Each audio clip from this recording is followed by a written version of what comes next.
So we got the next feature premiere for MLB The Show 21, and this one is all about franchise and March to October. Now, I'm gonna go ahead and get this out of the way early. I want you guys to understand that I am not a franchise player. I'm not a March to October player. I'm not a Road to the Show player. I'm a Diamond Dynasty guy through and through. So I am watching this feature premiere with the idea that I want something to rope me into the mode. I want something to catch my attention. I'm looking for a big new feature that will make me intrigued to play these modes. There are multiple franchise YouTubers that I will leave linked in the description that make really good franchise videos daily. If you're more of a hardcore franchise guy, I highly recommend giving their videos a watch. So now that you understand where I'm coming from when watching this video, let's talk about the premiere. The first thing off the bat is that there is still no online franchise. The main online route they're going is still, I assume, with custom leagues. So for anybody that was looking for that big feature to come back, unfortunately, it's not. But let's go ahead and start off with the first thing they talked about, which is some of the improved logic they have to some of the back-end stuff in franchise. Let me start with a little insight into our thinking. We have a clear vision for where we want to go with franchise in March to October, and to get there we needed to revamp the core of these modes. This meant we needed to drastically improve how we evaluated players. As you can imagine, revamping the core of entire modes is a monumental task. We spent a lot of effort in this area. We ran numerous 30-year simulations, collected and crunching the data of thousands of players across both the majors and the minors, and we're pretty pumped with what's come out of this endeavor. Clayton, this sounds amazing. So tell us, what's new when it comes to evaluating players in MLB The Show 21's franchise mode?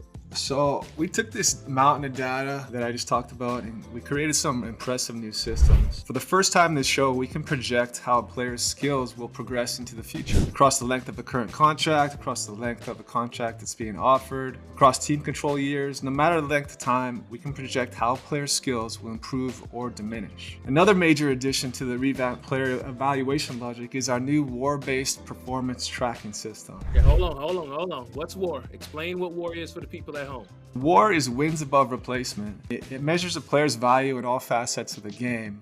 It then compares that value to a replacement level player who plays that same position. We can now look at a player's output and again, for the first time in the show, compare it to how he should be performing based on his rank. Consistently overperforming or underperforming influences your progression, so naturally it should influence your player value as well. The last new piece that came out of all this research is our ability to determine whether a player is overproducing or underproducing in relation to his contract's average annual value. We've never been able to do this before, let alone do it intelligently, and we felt it was imperative for both realism and accuracy that a player's salary be a major factor in his value. When you combine those three components, our new ability to project skill progression into the future, our new system for comparing players' performance to his expectation, and our new ability to look at a player's production compared to his salary, what all that gives us is our brand new system for determining a player's trade value, the trade metric. And we believe the community is going to love that intelligence behind and the improvements to trades across franchise and March to October.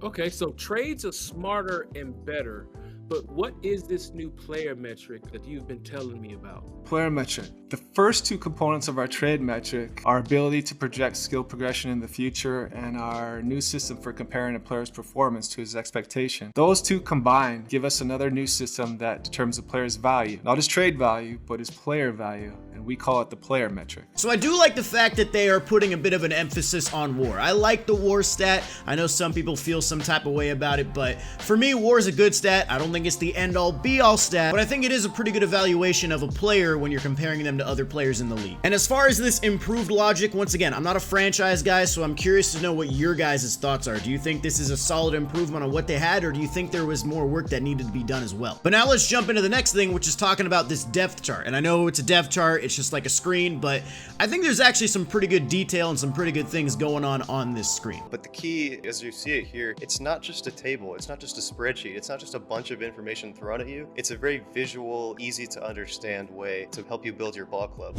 All right, Kyle, depth charts are a-changing. Let's take a look at the Rays depth chart on the screen. Kyle, what are we looking at?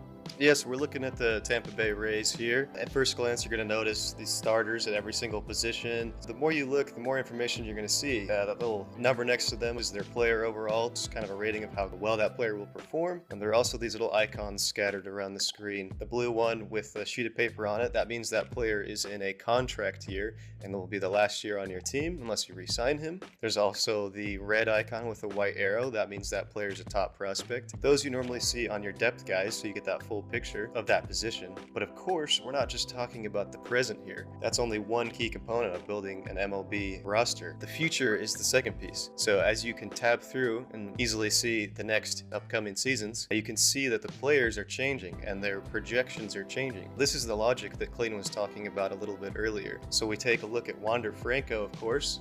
You might have heard of him. I don't know. Ronnie, you heard of Wander Franco? Yeah. He, I've heard about this guy. He's like the #1 prospect or something like that, right? Yeah, he's an absolute dude. So, of course, if you're the GM of the Rays, you want to know when Wander Franco is going to come up to your ball club. So you can see as you tab through these seasons, you can see where Wander Franco is projected to be in those years. And so you can get a more accurate picture of your roster in the future. This is great. So Kyle, we're taking a look at the new depth chart. Can you tell us what you can actually do in the depth chart now? Like, what type of interactivity does it have? Of course, it's not just a view. The other piece is actually being able to make roster moves. So if you're in the right parts of the season when we allow contract extensions, you can press X really easily and just extend that guy who's in his contract year. Also, if you notice maybe you have a surplus in a position, you can look at trades very quickly, very easily for those guys. Or maybe you just got that one missing piece and you can go and quickly and easily see the free agents at a position. It's not just a view, it's a really easy way to build your roster.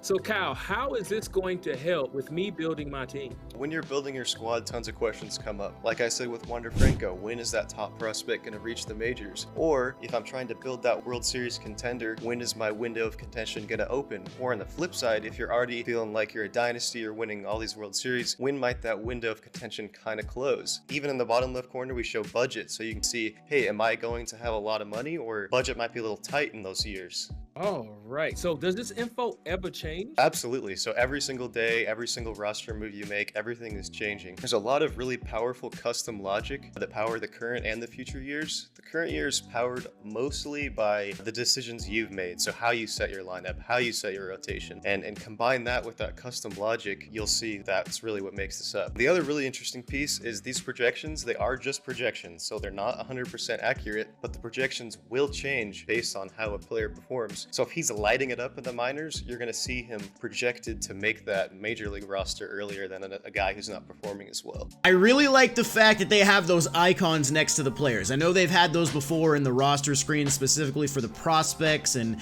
guys who are like on a hot streak or guys who are injured. But I like the fact that they have the one that is a guy on a contract year, and I like the fact that you can go multiple years in the future to see how your team is projected to be. So I think that's a solid addition, but not necessarily game-changing for me. The next thing they talked about is budgets and how they reworked some of that as well. We listened to your feedback, and I'll admit that even I got confused at times when trying to figure out what I could or could not afford during my franchise campaigns. You talking about you were confused. I think all of us were confused, so we're happy to hear about these changes. Yeah, it was about time we did something about it. So gone is the weekly display of budget figures, and in its place is a new yearly system that has the intelligence to project out your budget based upon monetary transactions that have already taken place, so money you've already earned or spent, and also based on the current rate of revenue and expenditure. This was not a small task, as this information is displayed in a multitude of screens, but the improved yearly display makes it much easier to comprehend, which is always a bonus for us digital general managers. Additionally, we made some improvements to the budget logic with regards to the postseason. You now have the ability to earn greater revenue over your playoff run, and the added bonus to this is that it better aligns with what happens in the real world. And the last thing they talked about with franchise is how the Create a Stadium is going to be implemented as well. It's easily one of the most impactful features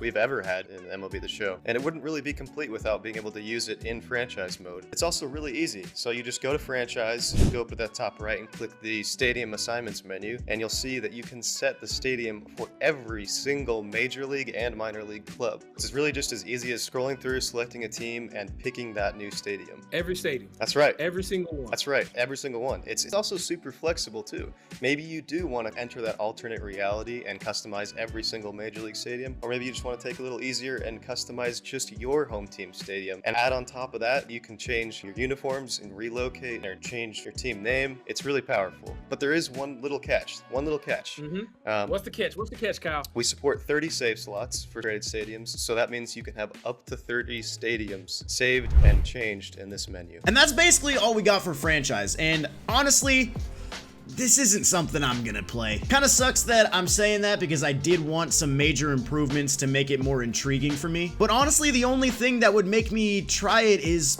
just the implementation of Create a Stadium, which isn't even a franchise exclusive feature. So I don't know, man. For me, not really the move. And next, they talked about March to October for a few minutes, but I gotta be honest, I didn't really see anything worth noting out of it. They said they're gonna make improved like postseason atmosphere and improved postseason things, and there's gonna be more of an emphasis on some of the minor league guys coming up as you're going through your March to October. But it's, to me, still basically the same mode, so I'm really not even gonna talk about it much more in this video. And as far as the legend reveal, there actually was not a new legend reveal. They revealed a new set of cards called the 42 cards that are coming into Diamond Dynasty, and they showed some legends that are gonna be attached to that card series, but it's already legends that we know about, so not really much to talk about there. It is cool though, the card art is kind of sick. So yeah guys, let me know what you thought about this feature premiere. Once again, as a Diamond Dynasty guy looking to get a little bit more interested in the franchise in March to October and offline modes, I didn't really see anything that is kind of roping me in, I gotta be honest. But maybe I'm in the minority, let me know what you guys think. Either way, I appreciate you guys watching my recap of this. If you enjoyed it, hit that thumbs up button. Remember to subscribe to the channel to keep up with the rest of the MLB 21 news. Thank you guys for watching. I'll see you in the next one. Peace.